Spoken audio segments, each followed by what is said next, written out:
Hello friends, आपके साथ आज की इस वीडियो के अंदर मैं चर्चा करने जा रहा हूँ मार्केट के नेक्स्ट वीक के आउटलुक के बारे में। देखिएगा, नेक्स्ट वीक का आउटलुक अगर हम देखने की कोशिश करें तो पहले बुल्स के एंगल से देखते हैं कि क्या चीज़ें पॉजिटिव लग रही हैं। नेगेटिव बाद में बात करेंगे, पहले पॉजिटिव के बारे में बात करते हैं।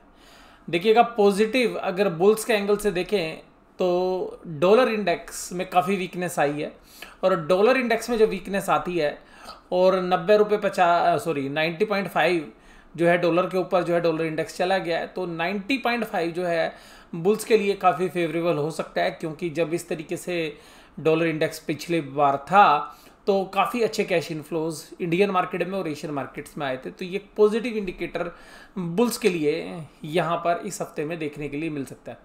दूसरा, बुल्स के लिए एक पॉजिटिव इंडिकेशन आ रहा है कि क्रूड ऑयल की जो प्राइस है वो सॉफ्ट है, बढ़ नहीं रहे हैं। तो यहाँ से भी अगर आप देखेंगे तो बुल्स के लिए काफ़ी बड़ा पॉजिटिव देखने के लिए मिल रहा है। तीसरी बात कि कुछ एशियन मार्केट्स दोबारा से रीबाउंड हो गए हैं और ऊपर की तरफ बढ़ रहे हैं, तो वो भी एक पॉजिटिव इंडिकेशन हो सकता है। और स्पेशली ताइवान के जो बाजार हैं वो अभी भी 52 वीक हाई पर खड़े हुए हैं, तो ये भी जो है बुल्स के लिए एक पॉजिटिव न्यूज़ हो सकती है।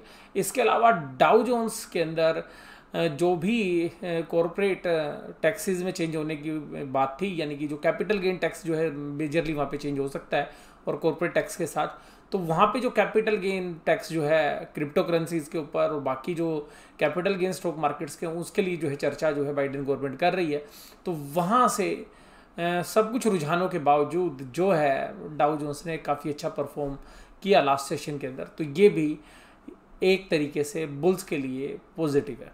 तो ये चीज़ें पॉजिटिव हैं बुल्स के लिए। दूसरी बात यह है कि बुल्स को एक और कंफर्ट मिल सकता है कि चलिए कोविड के केसेस बढ़ चुके हैं और मार्केट अभी भी सस्टेन कर रही है ऊपरी लेवल पर, तो ये भी एक पॉजिटिव साइन जो है बुल्स के लिए है। अब बात करते हैं बियर्स के लिए। बियर्स के लिए क्या जो है सेंटीमेंट है, तो सबसे पहली बात है कि जो कोविड के केसेस हैं जिस तरीके से बढ़ रहे हैं, लगातार बढ़ रहे हैं, गवर्नमेंट ऑक्सीजन की समस्या से जूझ रही है। ऑक्सीजन्स जो है वो काफ़ी स्टील प्लांट से भी मंगाए जा रहे हैं जो मेडिकल ऑक्सीजन है, तो इस तरीके से जो स्टील के प्राइस फिर ऊपर की तरफ जा सकते हैं और फिर दोबारा से सप्लाई चेन की जो डिस्टर्बेंस है वो हो सकते हैं बाकी सेगमेंट के अंदर भी। तो ये जो है एक सबसे बड़ी समस्या हो सकती है। दूसरी बात क्या है कि गवर्नमेंट देर सवेर जो है एक्टिव होती हुई नज़र आ रही है। बॉम्बे के अंदर और दिल्ली में लॉकडाउन के बाद ऐसा लग रहा है कि जो सरकार है उनके रेवेन्यूज़ भी घट सकते हैं और उसका पूरा का पूरा इकोनॉमिक एक्टिविटीज़ पर असर पड़ सकता है। तो ये जो चीज़ है ये बियर्स के फेवर में जा रही है। और तीसरी बात जो सबसे खास है कि इस कोविड की सिचुएशंस की वजह से जो लोगों के मन में डर है बढ़ गया है। जो पिछली बार सरकार ने लॉकडाउन किया था और पिछली बार सरकार के लॉकडाउन की वजह से हम लोग ये कह रहे थे कि चलो सरकार ने कहा तो इसलिए मान लीजिएगा, और लोगों के अंदर डर नहीं था। लेकिन इस बार सरकार तो लिबरल है लेकिन लोगों के अंदर डर व्याप्त है, तो अब बाहर जाने से जो है लोग डरने लगे हैं। और जो लोग पिछली बार धड़ल्ले से घूम रहे थे वो भी लोग कह रहे हैं यार इस बार तो डर लग रहा है, क्योंकि अब की यार क्लोज रिलेशन के अंदर जो है आपको बहुत सारे लोग जो हैं कोविड पेशेंट मिलेंगे और रोज़ कुछ ना कुछ गंदी खबरें सुनने के लिए मिल जाती हैं कि कुछ और लोगों को कोविड की सिचुएशंस जो है वो वर्स हो गई है या कुछ लोगों को ऑक्सीजन पे या वेंटिलेटर पे जाना पड़ रहा है। तो इस तरीके की सूचनाएं और सोशल मीडिया पे भी जिस तरीके का नेगेटिव माहौल है आज की डेट में, उसको देखते हुए एक सेंटिमेंटल इम्पैक्ट भी जो है बियर्स के फेवर में जाता है। इसके अलावा FIIs लगातार बाजार में माल बेच रहे हैं, तो उस एंगल से अगर हम देखें तो वो भी एक एंगल बियर्स को ही फेवर कर रहा है। और अब इसके अलावा जो है मैं चर्चा करता हूँ कि मुझे बाज़ार क्या लगता है। देखिएगा, बाज़ार के अंदर पिछले हफ्ते क्या हुआ। बाज़ार के अंदर एक्सपायरी वाले दिन एक बहुत बढ़िया बाउंस बैंकिंग स्टॉक्स के अंदर आया और 30,500 की लाइन के बाद 30,500 टच करने के बाद जो बैंक निफ्टी ने करीबन 1500 से 1600 पॉइंट की एक तेज़ी देखी, वो एक तरीके से बुल्स के फेवर में जा रही थी। हालांकि उसके ऊपर फ्राइडे के दौरान जो है एक अच्छी तेज़ी के बाद विराम लगता हुआ नज़र आया, ये जो कि बियर्स के फेवर में जा रही है। तो एनबीएफसीज के अंदर जो दम आ रहा था या बुल्स के अंदर जो दम आ रहा था वो ये था कि पिछले हफ्ते एचडीएफसी के बैंक के जो रिजल्ट्स हैं वो अच्छे तो नहीं आए थे, लेकिन वहाँ से कोई क्लियरिटी नहीं मिल रही थी, क्योंकि एचडीएफसी जो बैंक है वो अभी तक पास्ट में सबसे स्ट्रॉन्ग रिजल्ट देता रहा है। तो वहाँ से आपको जो है दिशा निर्देश नहीं मिले। तो बाजार इंतजार कर रहा था कि फाइनेंशियल्स के अंदर बाकी जो कंपनीज हैं उनके रिजल्ट आए, और कोविड की सिचुएशंस के दौरान भी ये जो केसेस बढ़े हैं, तो यहाँ पर इंडेक्स के अंदर एक सेंटिमेंटल और फंडामेंटली एक शेयर्स ने साथ दिया था। उस शेयर्स का नाम था आईसीआईसीआई बैंक। आईसीआईसीआई बैंक मजबूत बना हुआ था, और बाजार के अंदर अगर आप देखें तो इंडेक्स के अंदर जो टॉप 10 शेयर्स हैं तो उसमें से अकेला ये शेयर्स था जिसने अपने जो है घुटने नहीं टेके, और इसने जो है पॉजिटिव नोट के साथ ही हफ्ते की जो है क्लोजिंग दी। बाकी टॉप 10 शेयर्स में से 9 शेयर्स जो है नेगेटिव टेरिटरी के साथ बंद हुए। तो ये जो शेयर्स था आईसीआईसीआई बैंक, इसकी वजह से जो बाकी बैंकिंग स्टॉक्स हैं उनके अंदर भी बेहतरीन दम देखने के लिए मिल रहा था, और मार्केट ये मान रही थी कि year on year basis 3 times ICICI bank के प्रॉफिट्स जाएंगे, लेकिन वो वहाँ पे नहीं गए, और असेट्स क्वालिटी के जो रिस्क हैं वो अभी भी बने हुए हैं। और कल मैनेजमेंट ने जो कॉन्फ्रेंस कॉल के अंदर जिस तरीके से जवाब दिए, वहाँ पर कॉन्फिडेंस की कमी नजर आई। और जब रिपोर्टर्स ने सवाल पूछा या जो बाकी इन्वेस्टर्स थे उन्होंने जब ये सवाल पूछा कि आप ग्रोथ के क्या टारगेट्स देते हैं, तो ग्रोथ के सवाल के ऊपर जो है मैनेजमेंट ने अपना थोड़ा सा पल्ला झाड़ लिया, और अभी उन्होंने कहा कि आगे की सिचुएशंस जो कोविड के जो नंबर्स आ रहे हैं उस पर डिपेंड करती है। तो अल्टीमेटली जो बॉडी लैंग्वेज थी आईसीआईसीआई बैंक की मैनेजमेंट की, वो जो है बाजार को पसंद नहीं आई। और रिजल्ट के अंदर भी देखिएगा जिस तरीके से प्रोविजंस अभी कम नहीं हुए, क्योंकि बाजार ये उम्मीद कर रहा था कि प्रोविजंस कम हो जाएंगे इस बार आईसीआईसीआई बैंक के, क्योंकि पिछले क्वार्टर्स में काफ़ी अच्छे प्रोविजंस उन्होंने बना रखे हैं।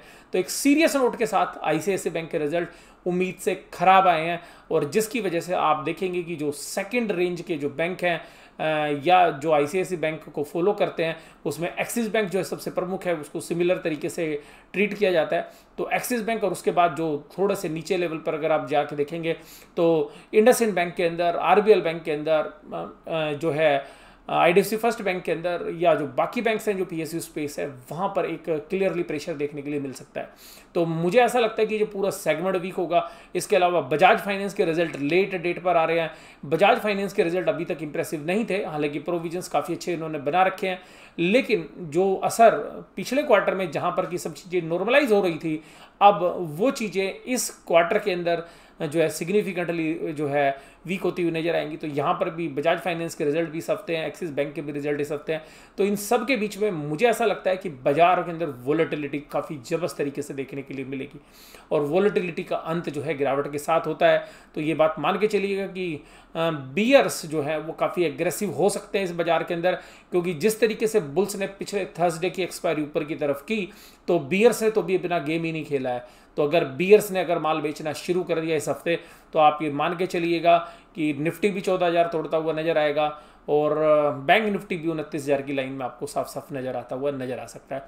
तो ये जो हफ्ता है, ये जो बायस्ड है मेरा वो यही है कि नेगेटिव टू न्यूट्रल हो सकता है। तो बाजार में नेगेटिव की संभावना ज़्यादा है, पॉजिटिव कुछ भी नज़र नहीं आ रहा है। वैल्यूएशंस बहुत रिच हो चुकी हैं, अर्निंग्स ग्रोथ है नहीं, और अब जो चीज़ें हैं वो अनसर्टन हो रही है। एक चोट के ऊपर दूसरी चोट लगी है, घाव गहरा होता जा रहा है। तो यहाँ पर अनसर्टेनिटी जो है बनी हुई है। और अगर आप पूरे इंडेक्स को भी देखें, अगर मैं पूरे इंडेक्स की भी चर्चा आपके साथ करूं, तो देखिएगा निफ्टी बैंक के अंदर अभी भी जो शेयर्स हैं उनकी वैल्यूएशंस अगर आप देखना चाहेंगे, निफ्टी बैंक के अंदर भी देखिएगा कोटक महिंद्रा बैंक ने नीचे से रीबाउंड कर लिया है। तो जो टेक्निकल बाउंस था वो कोटक महिंद्रा बैंक का भी खत्म हो गया, तो उसमें भी गिरावट आ सकती है। एचडीएफसी बैंक ने जो टेक्निकल बाउंस बैक दिया था 1360 से, वो भी कंप्लीट हो गया है। इंडसइंड बैंक के अंदर मुझे ज़्यादा वीकनेस नजर आती है, 800 रुपये भी तोड़ता हुआ मुझे इंडसइंड बैंक नजर आ सकता है, इस हफ्ते भी आ सकता है। और वीकनेस अगर आप पोजिशनल बेसिस पे देखेंगे तो ज़्यादा हो सकती है। आईसीआईसीआई बैंक के अंदर मुझे कल ऐसा लगता है कि 4 से 5% की गिरावट आईसीआईसीआई बैंक भी दिखा सकता है, हालांकि ओपनिंग ट्रेड के अंदर जो है पॉजिटिव हो सकता है, लेकिन जो इधर जो है वीकनेस देखने के लिए मिल सकती है। इसमें पॉजिटिव यही है कि एचडीएफसी बैंक अगर थोड़ा अपने आप को होल्ड कर ले, क्योंकि जब आईसीआईसीआई बैंक नीचे जाएगा तो बुल्स जो है एचडीएफसी बैंक पर दाव लगाएंगे या कोटक महिंद्रा बैंक पर उनको रोकने की कोशिश करेंगे। लेकिन आईसीआईसीआई बैंक के साथ जो है एसबीआई और एक्सिस को रोक पाना बड़ा मुश्किल है, क्योंकि एसबीआई पीएसयू स्पेस के अंदर और उसकी जो असेट्स क्वालिटी है वो वीक ही होंगी अगर आईसीआईसीआई बैंक को प्रॉब्लम है तो, और एक्सिस बैंक सिमिलर लाइन पे। तो केवल कोटक महिंद्रा बैंक और एचडीएफसी बैंक जो है बुल्स की तरफ जो है अपना रुझान कर सकते हैं। लेकिन अगर आईसीआईसीआई बैंक ज़्यादा वीक हो गया तो देखिएगा ये भी साथ देते हुए आपको नजर नहीं आएंगे। उसके बाद निफ्टी के अंदर अगर हम बात करें तो देखिएगा निफ्टी की पूरी रैली स्टील इंडस्ट्री की रैली जो है उसमें काफ़ी अहम थी। अब स्टील के प्राइसेस जिस तरीके से बढ़ रहे हैं, क्या ये इतने ऊपर के लेवल पे सस्टेन करेंगे, या जो अभी भी ग्रोथ प्रॉफिट में आई साइक्लिकल नेचर की वजह से क्या वो सस्टेन करेगी आगे? नहीं। तो मुझे ऐसा लगता है कि स्टील के प्राइस साइक्लिकल है और इतने हायर लेवल के ऊपर गवर्नमेंट भी शायद जो है अपने प्लान जो इंफ्रास्ट्रक्चर से रिलेटेड है उनके बारे में रीथिंक कर सकती है। तो यहाँ पर भी जो है मुझे अब जो थकावट लग रही है। इसके अलावा अगर मैं आपके साथ दूसरी बात करूं कि जो लाइफ इंश्योरेंस कंपनीज हैं जो निफ्टी के इंडेक्स के अंदर है, उन कंपनीज के अंदर भी वैल्यूएशंस ऊपर की तरफ आ गई है और रिस्क उनके भी जो है इंश्योरेंस क्लेम्स बढ़ते जा रहे हैं।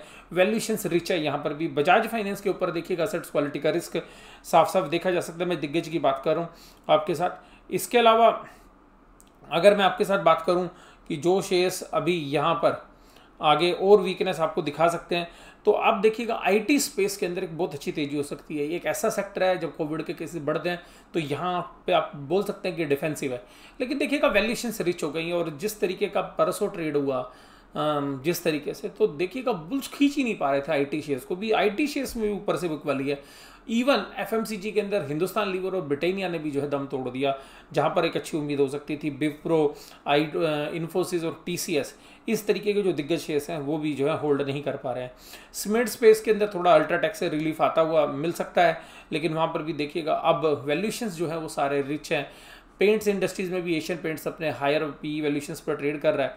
तो अभी आपको मार्केट की वैल्यूएशंस भी इन पर्टिकुलर कंडीशंस के अंदर अगर कैश इनफ्लोज नहीं आता है तो वीक ही नज़र आती है। अगर ऊपर की तरफ अगर हम देखें तो निफ्टी के अंदर देखिएगा 14,500 जो है या 600 तक काफ़ी जबरदस्त जो है सप्लाई जोन आ सकता है अगर ऊपर की तरफ अगर हम देखें, तो जिसकी संभावना मुझे कम लगती है। और मुझे ऐसा लगता है कि जो 14,300 को होल्ड किए हुए बाजार, और परसों भी जो है बुल्स ने लास्ट के आधे घंटे में माल खरीद के 14,300 को होल्ड करने की कोशिश की, तो मुझे ऐसा लगता है कि बीयर्स ने जानबूझ के उनको होल्ड करने दिया।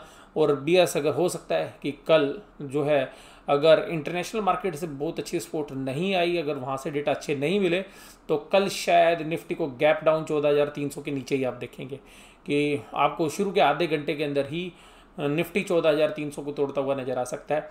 और मुझे ऐसा लगता है कि 14,300 जब अगर आधे से एक घंटे ट्रेड नीचे हो गया तो फिर देखिएगा बीयर्स अपनी ग्रिप बना लेंगे मार्केट में।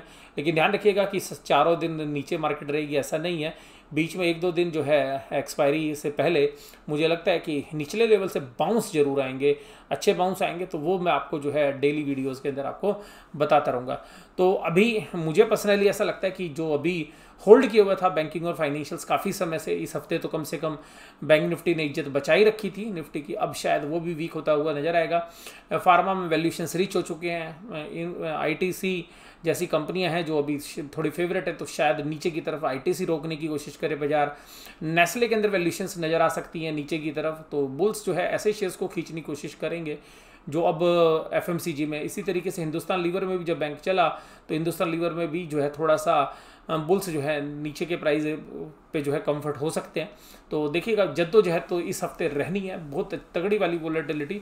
तो मुझे ऐसा लगता है कि 14,000 से लेकर 14,600 के बीच में जो है निफ्टी इस हफ्ते रह सकता है। लेकिन फिर भी मुझे ऐसा लगता है कि नीचे साइड के जो रास्ते हैं वो ज़्यादा खुलते हैं और शायद 14,000 भी निफ्टी तोड़ दे एक बार। और 14,000 अगर एक बार निफ्टी टूट गया तो 200-300 पॉइंट की गिरावट आप ये समझिएगा कि अचानक आ सकती है। और ये हफ्ता जो है मंथली एक्सपायरी का है, तो यहाँ पर वोलेटिलिटी तो साफ साफ जो है देखी जा सकती है। और जिस तरीके से एनवायरनमेंट है वो मैंने सब आपके साथ चर्चा कर ही ली है। तो ये वीडियो आपको कैसी लगी जरूर से जरूर मुझे कमेंट बॉक्स में बताइएगा। वीडियो देखने के लिए धन्यवाद। Thank you very much.